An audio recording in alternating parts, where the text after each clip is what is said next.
let me take a No. political commentator perspective, and I kind of want you to dunk on me here. In Okay. in book 2 of the Social Contract by Rousseau, he talks about freedom and laws instilling freedom into a society. Mhm. A part of that is you aren't free under the law to do anything that you want. You don't have private will. You have a societal will. So you're not free to do everything that you want because that might impact other people. And the reason for laws is that Mhm. if you have laws set in place that encourage people to be the best version of what they could be, then that's how you develop the best society you can find. So you actually want to make things legal that are going to negatively impact the people that are following those laws. And so from that perspective, I think it would be reasonable to ban any type of drug that would potentially have harmful impacts or addictive aspects to them that would put people into these feedback loops where they end up spending all of their money on drugs and they alienate their families for drugs. And so I'm I'm trying to get at what you think would, I mean, obviously not the exact perfect, the I'm not trying to find the perfect answer for this, but when I look at something like Portugal and how they've decriminalized substances over the past few years, I think that happened within the past 10 years. And because they hit very, very high rates of drug addiction, and it was because they had such a crackdown on drugs, they were experiencing more cartel and illegal. There were lots of bad things happening in Portugal, and over time it manifested to the point where the government went the opposite way and they said, okay, we're going to decriminalize everything. And looking at the numbers, it looks like people are not less likely to be drug addicts. So the amount of people that are still using has remained the same, but there are other factors in place that are now creating a safer space. So that initial Yeah. point that I made with Rousseau, on top of something that I'd like to add that maybe you could comment on, is the safety for the people that still use drugs and how that impacts society at large. Yeah. So the war on drugs failed. Obviously, drugs won. Mm. Drugs are very illegal in most cases, except obviously in Canada, marijuana now. And punishing, now that you've made them illegal, now you have to punish them. We see that doesn't work either, because the prison system, it does have a lot of kind of faults all around the world. Locking someone in a cell, believe it or not, isn't actually good rehabilitation whatsoever. And if your goal is punishment, fine. Actually, if your goal is punishment, it doesn't actually work either. Because I read a psychological study that recidivism, I think that's what you say it, actually increases when you lock someone in a cell. Obviously that person's going to be mad, Mhm. and when they get out, they're going to vent.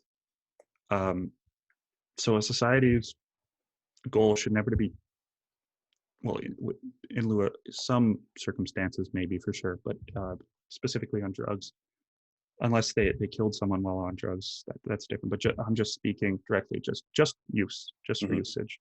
Yep. Punishing doesn't work. Withdrawals are strong enough in jail as well that they will actually find a way to get it within the jail walls. It just doesn't work. And so the government should move towards a more harm reduction model, kind of like Portugal. And the data, it does support this, is that if you do decriminalize it, that does take a layer of stigma away. And now people who are addicted and want to get help, they'll feel more inclined to do so. They'll eat less tax dollars if you're conservative, and that's what you're worried about. I think tax money should go back into a community, to help with infrastructure and other things to help. Mhm. Then if this money goes back into harm reduction and stuff, that it actually works. Punishment doesn't work. What you need, is you need like safe injection sites, other harm reduction models, access to addictions counselors, et cetera, et cetera. And these are the things that help. It's almost as if trying to get at the root of the problem rather than isolating someone in solitary for years on end uh, will actually solve the problem, and it actually costs a lot less to do this as well. Prisons are expensive on the taxpayer, whereas uh, one healthy injection site and a couple of nurses, I think it costs about half as much as it does to keep one inmate in prison for a year. So I think this is just me and my opinion now, but it is based on a bit of literature that, and we are trying to come towards this at the end of our research project as well, as a call to a more harm reduction kind of model, because addiction is so evil. It is, and it is largely not at the fault of the person who is using the drug. There's other factors that go into it.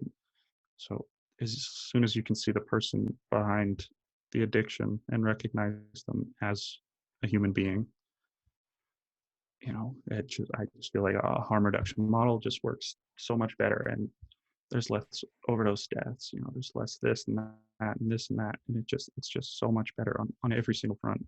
And I think that's what we're seeing a lot in Portugal, as well as that this decriminalization takes that layer of stigma away and is the first step towards wanting to get help if those people do want it.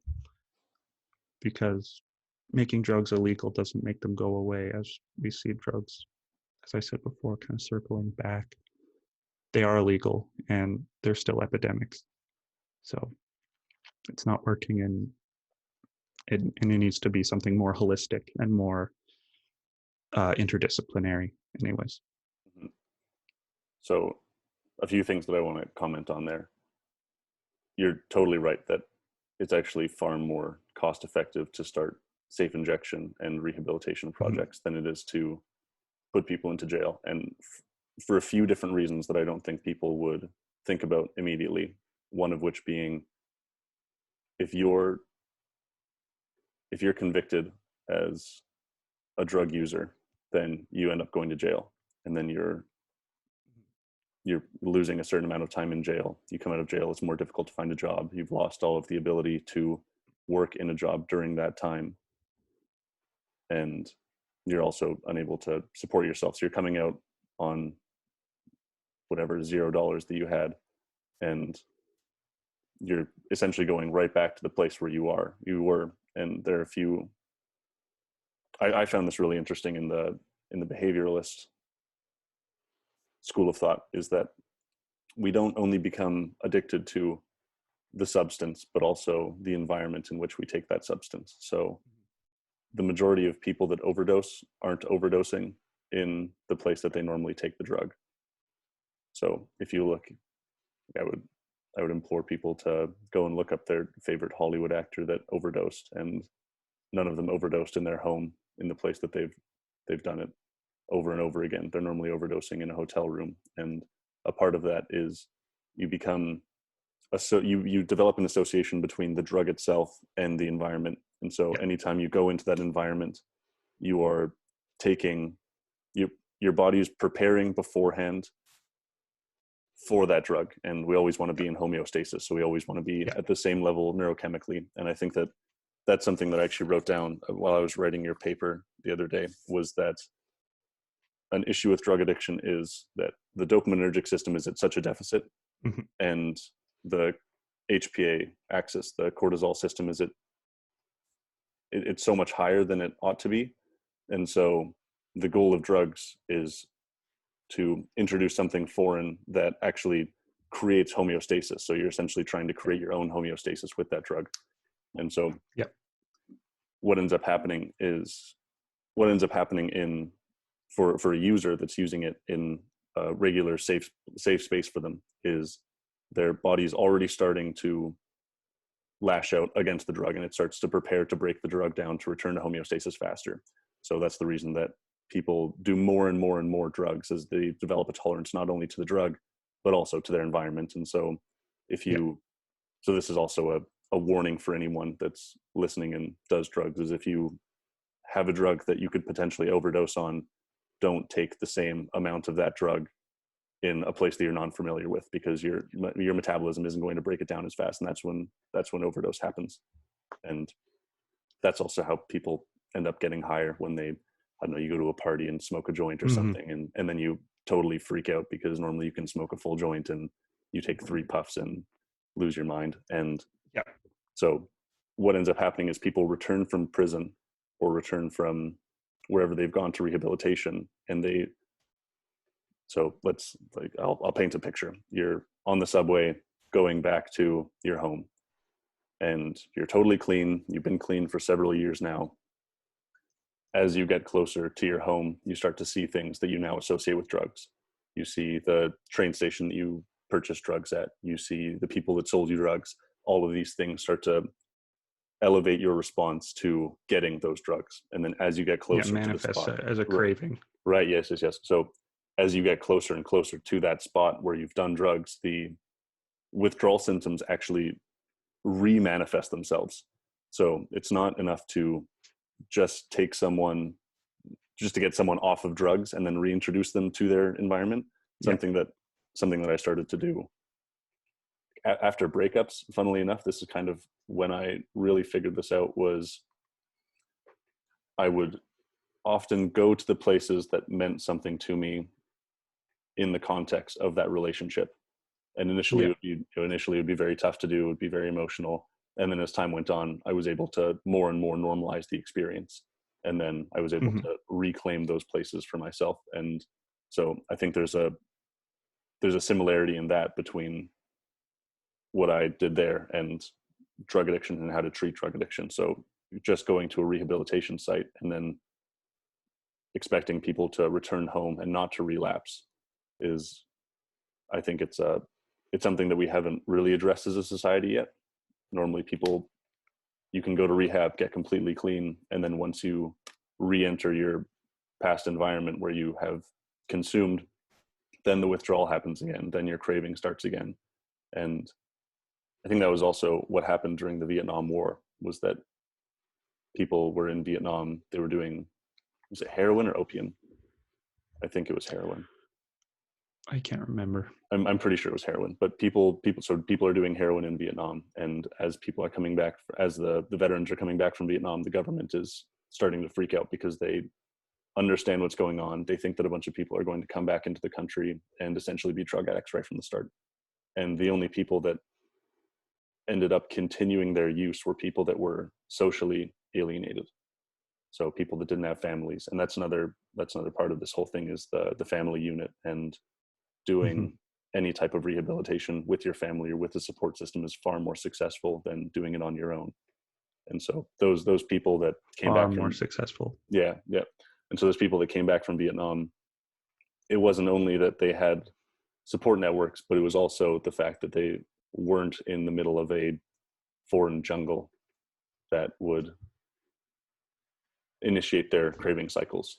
So I think that those are all interesting things to think about. I had another son of a bitch question that I was going to ask on the end of that. Oh, right.